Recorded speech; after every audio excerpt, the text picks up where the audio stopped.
कभी सोचा है क्या होता है जब एक धधकता हुआ सवाल एक एकदम शांत जवाब से टकराता है? जब तर्क को आप जानते हैं अनुभव के सामने झुकना पड़ता है। आज हम भारतीय इतिहास के ठीक उसी ऐतिहासिक पल को फिर से जीने वाले हैं।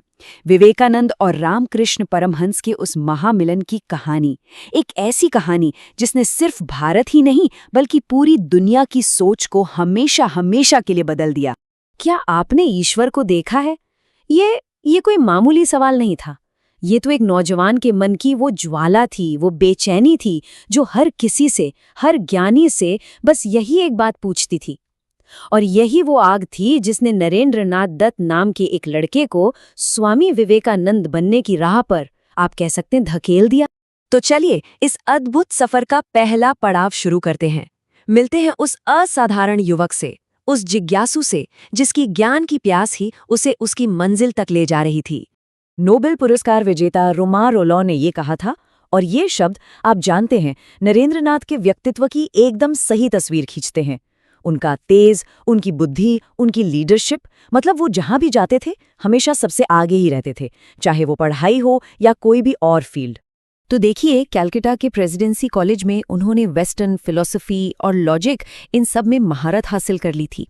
इस ज्ञान ने उनके दिमाग को तो और तेज कर दिया, पर उनकी आत्मा की जो प्यास थी ना, वो शांत नहीं हो सकी।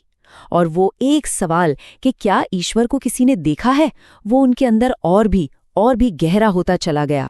तो अब हुआ ये कि जब लॉजिक और तर्क के सारे रास्ते बंद से हो गए, तब नरेंद्र की जिंदगी में कुछ ऐसे इशारे, कुछ ऐसे संकेत मिलने शुरू हुए जो उन्हें एक ऐसे गुरु की तरफ ले जा रहे थे जिनके पास शायद उनके हर सवाल का जवाब था। और सबसे दिलचस्प बात क्या है जानते हैं? नरेंद्र को अपनी मंजिल का रास्ता दो बिल्कुल अलग अलग जगहों से मिला। एक तरफ तो थे उनके रिश्तेदार रामचंद्र दत्त, और दूसरी तरफ उनके कॉलेज के अंग्रेज प्रिंसिपल विलियम हेस्टी, और दोनों ने उन्हें एक ही इंसान का नाम बताया। पहले बात करते हैं रामचंद्र दत्त की। वो नरेंद्र के रिश्तेदार थे और रामकृष्ण परमहंस के भक्त भी। तो उन्होंने नरेंद्र की ये बेचैनी देखी, ये तड़प देखी और कहा, देखो, अगर ईश्वर को जानने की इतनी ही जिद है, इतनी तीव्र इच्छा है, तो इस धरती पर बस एक ही इंसान है जो तुम्हारी मदद कर सकता है, और वो है दक्षिणेश्वर में रहने वाले रामकृष्ण परमहंस। और फिर कुछ ऐसा ही कॉलेज में भी हुआ। वहां प्रिंसिपल थे विलियम हेस्टी, जो नरेंद्र की तेज बुद्धि के बड़े कायल थे। हुआ ये कि एक दिन वो क्लास में वर्ड्सवर्थ की एक कविता पढ़ा रहे थे और उसमें जिक्र आया भाव समाधि का, मतलब ट्रांस की अवस्था का। तो उन्होंने क्लास को बताया कि ये सिर्फ कोई कल्पना नहीं है, ये सच में होता है।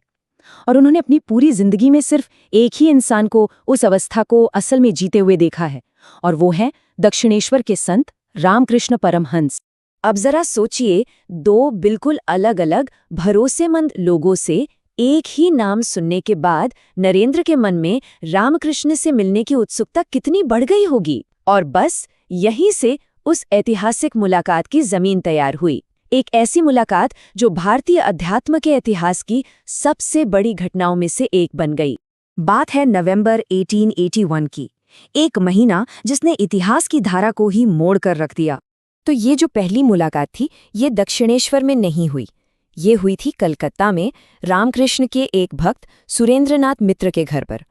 हुआ ये कि नरेंद्रनाथ को वहां भजन गाने के लिए बुलाया गया था। तो माहौल समझिए, ये एक तरह की अनौपचारिक संगीत सभा थी। और जैसे ही नरेंद्र ने गाना शुरू किया, उनकी वो जादुई आवाज ने, आप जानते हैं, पूरे माहौल को ही बदल दिया। सब मंत्रमुग्ध थे। लेकिन रामकृष्ण परमहंस, वो तो उन्हें बस एक टक देखते ही रह गए।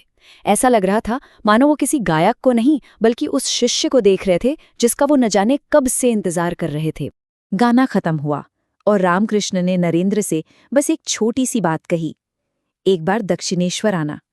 ये सिर्फ एक निमंत्रण नहीं था, ये एक गुरु का अपने शिष्य को पहला बुलावा था, पहला आह्वान। देखिए, ये मुलाकात कोई साधारण घटना तो थी नहीं, ये असल में दो ध्रुवों का मिलन था, एक ऐसा संगम जिसका असर आने वाली सदियों पर पड़ना था। जरा इस पर गौर कीजिए। एक तरफ थे नरेंद्र नाथ, तर्क से भरे, वेस्टर्न फिलॉसफी से लैस, और हर बात पर सवाल करने वाली जिज्ञासा। तो दूसरी तरफ थे रामकृष्ण, जिनके पास तर्क नहीं, सीधा अनुभव था, दर्शन नहीं, भाव समाधि थी, और हर सवाल का साक्षात उत्तर था। और इसीलिए इस मिलन को सिर्फ एक संयोग नहीं कहा गया, इसे कहा गया एक परम अलौकिक संयोग। मतलब एक ऐसी घटना जो मानो पहले से ही तय थी, जिसका होना ना सिर्फ भारत बल्कि पूरी दुनिया के लिए बहुत जरूरी था। तो ये कहानी हमें सोचने पे मजबूर करती है ना, कि कैसे कैसे एक जिज्ञासु की आवाज और एक गुरु का छोटा सा सरल सा निमंत्रण पूरी दुनिया को बदलने की ताकत रख सकता है। कैसे दो बिल्कुल विपरीत ध्रुव मिलकर एक ऐसी ऊर्जा पैदा कर सकते हैं जो सदियों तक रोशनी देती रहे। ये सिर्फ एक ऐतिहासिक घटना नहीं, ये एक प्रेरणा है।